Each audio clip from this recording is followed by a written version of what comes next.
Hey guys, righto. So for today's video, I'm just going to be addressing some frequently asked questions in the fitness industry. So make sure you listen. It might be beneficial. You might be able to take something away from this and apply it to your own lifestyle from a health and wellness point of view. So without further ado, let's get into question number one. Question number one is working out in the morning more beneficial than working out in the evening? And the answer is simply no, it isn't. It doesn't matter what time of the day you train, whether it's morning, afternoon, or evening, it's perfectly fine. There's no scientific evidence that states that working out in the morning is better than working out in the evening. A lot of people kind of come up with these ideologies of that, you've got higher hormonal rate in the morning, or in the evening you've got more nutrients throughout the day from eating. It doesn't actually make any difference in the long term to get to your result. What you need to focus on is what's going to be more consistent to you at the end of the day. So look at your lifestyle. Look where you can fit in an hour to 2 hours of me time to go and train. And if you are hitting that at afternoon, morning, or evening, as long as you can stay consistent with it, then you're fine. So no, you don't need to train in the mornings to get the beneficial result. Train anytime you want.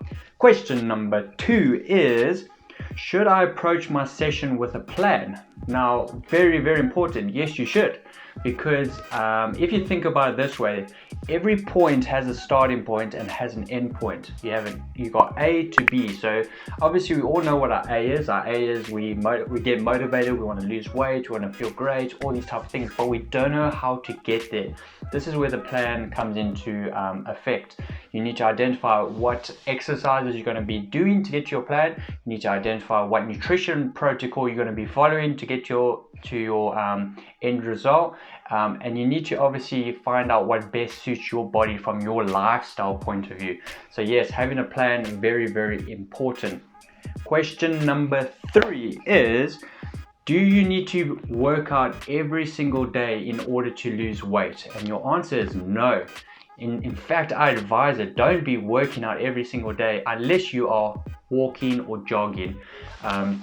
Reason for this is your body needs to recover. So especially if you're doing resistance training, if you're doing weightlifting or any form of body weight training that's putting the muscle under stress, you're going to have to incorporate some form of recovery. And that will come through sleep and nutrition, because at the end of the day your muscles can't progress without any form of recovery. It's the same as when you're very, very tired, the first thing you want to do is you want to have a nap just so you can recover, so that the next day you've got a bit more energy to keep going. So ideally, don't be working out every single day. A lot of people say the more you move, the more you lose. Yes, in a way, but at the end of the day, if you have a good recovery system followed by your training system, you will get your result a lot more quicker than someone that actually works every single day. Quick tip is that if you do work every single day, your body can become a catabolic, which means it can end up losing muscle as opposed to an anabolic, gaining muscle. And in the long term, you want to be gaining muscle, because the more muscle you hold, the more energy you use, which means the more calories you burn naturally. So just keep that in mind. Question number four is, how long should a workout be? 45 minutes to 1 hour. Standard, cut it there. Don't go anywhere further. A lot of people go to the gym and spend hours there on the phone talking. It's not a social place. It's literally get down to business, because at the end of the day we want our result. We want to look great, we want to lose weight, feel great, and all those factors that come with exercising efficiently. So yeah, 45 minutes to an hour, boom, cut it there. Number five is, do I need to vary my workout and nutrition plan? The answer is yes, you definitely need to vary it. And the reason being is your body adapts very easily, right? So when your body gets used to something, as an example, if you're doing push-ups every single day, your body's going to get used to doing the exact same push-ups every single day, and it will only go to a point where it will say, okay, I'm used to the push-ups, I've built enough muscle to handle the amount of push-ups I'm going to do, I know that angle of the push-up, so that therefore I don't need to progress anymore, because there's no other shock or system that's going to make me or force my body to change. So ideally, this is where the incorporation of periodically increasing your exercise comes in. So over time, you've got to slowly increase the intensity, increase the weight, increase the time spent on specific exercises. And from a nutrition point of view, same thing. You've got to add in some form of shock, just to shock the system, so that obviously it throws it off balance, and then it needs to adapt. In the adaptation phase is where you grow, is where you lose weight. So yeah, very important. You do need to vary your nutrition and your exercise plan. Number 6 will be, how do you get a six-pack? Very common question. You know, a lot of people look in the magazine and say, oh, I wish I had a body like her, or oh, I wish I had abs like him.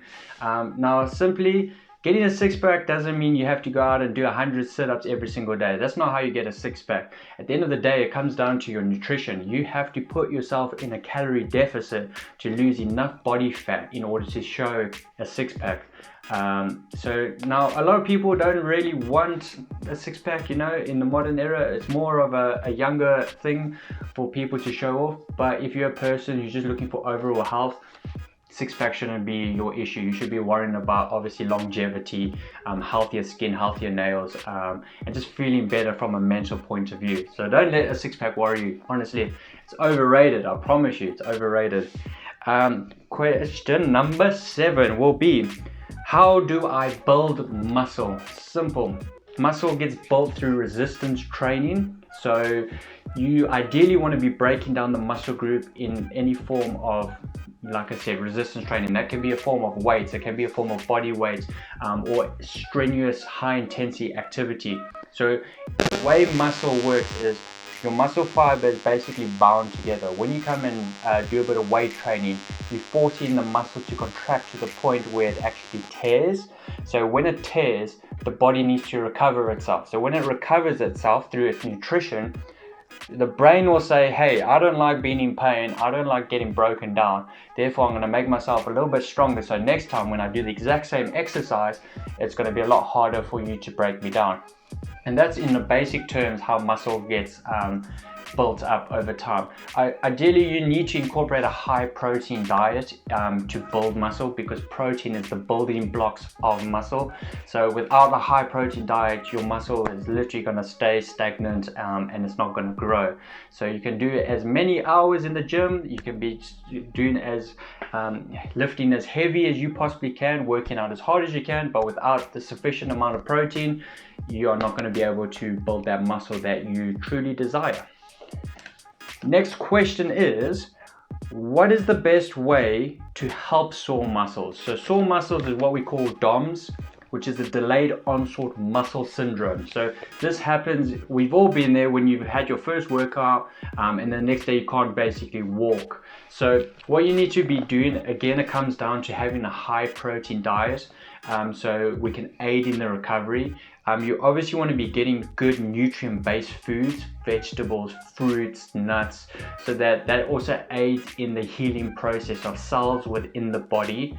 The third thing that you want to focus on is your sleep, which is going to be probably the most important thing when it comes to recovery, because your growth hormone is stimulated when you sleep, and it lowers the cortisol hormone in your body as well. So also when your cortisol hormone, which is a stress hormone, when that's low in your body, and your growth hormone accelerates in your body while you sleep, your ability to recover is so much more greater. So ideally you want to be looking to have at least 8 hours of sleep. I know a lot of people struggle with that in the modern era, but if you're looking to maximize your result from a health point of view, always aim for optimal sleep, because it is the best form of recovery. And number 9 being, what is the best diet to follow? And my simple answer to that is, there's no diet out there that is the best to follow. It all comes down to what your preferences are, what your lifestyle is, how your training is going to be, what is the goal at the end of the day that you're wanting to achieve, and what is going to be more sustainable to you. So a lot of people, you know, they go on these diets and they will obviously rave about it, thinking that this is the most amazing thing, you have to do it. but it might not work for you. Someone who doesn't like carbohydrates and doesn't like the taste of carbohydrates, and doesn't get that wow factor from them, will benefit from a keto diet. Someone who's an animal lover and you thinks that the animals have been treated really badly in the world, will go more to a vegan side. So everyone's got an ideology based on what type of diet to follow. But is one of those better than the other? No, it isn't. In my opinion, what you should be focusing on is an overall based on a nutritional balance of all the foods around. So you need to incorporate carbs, proteins, and fats in all your diet. Now, based on, again, what you want to achieve from your goal will come down to how you refine all your carbs, proteins, and fats. And based on what your ideology is, you can also refine that. So there's many ways of doing it, and there is always a way to find out what suits you. I know I've been there, I've helped many people in this factor find a way that best suits their body type. So question number 10, and our final one is, do I need to exercise to lose weight? So simple question and simple answer. Yes, you do need to exercise in order to lose weight, but also no, you don't. And the reason for this is, we all know that if you move more, you will lose more. But also, if you're not moving, for instance, but you are focusing on your nutrition plan, you can still lose weight. It might not be as quick as losing weight when you are exercising, but the fact is you can still lose weight regardless of if you're having exercise or you're not having exercise. I would always recommend that you do exercise. Simple reason, because it helps with mental health, it releases those good endorphins, it helps with self-confidence, and it makes you more accountable to doing more in the future, wherever it comes to your business relations, when it comes to social relations, when it comes to family relations. So it just adds a growth factor with you without you even knowing that it does. So yeah, you don't need to do exercise to lose weight. If you have a very good, strong nutrition plan that you follow, you will lose weight anyway. So yeah, so there's hope for the desk sitters out there that hate exercise. You can still lose weight without having to exercise, but bear in mind the rate of loss will be a lot more slower if you were doing exercise. I hope you guys enjoyed the questions that I've answered today. Obviously, if there's questions that you guys would like to be answered, just pop them up in the comment section, and I'm happy to address as many as I possibly can with further videos that I shall be creating. Stay tuned for more to come. I hope you all have an awesome rest of your day and week. And this is Brett Thompson from BT Fit. Hope you do well.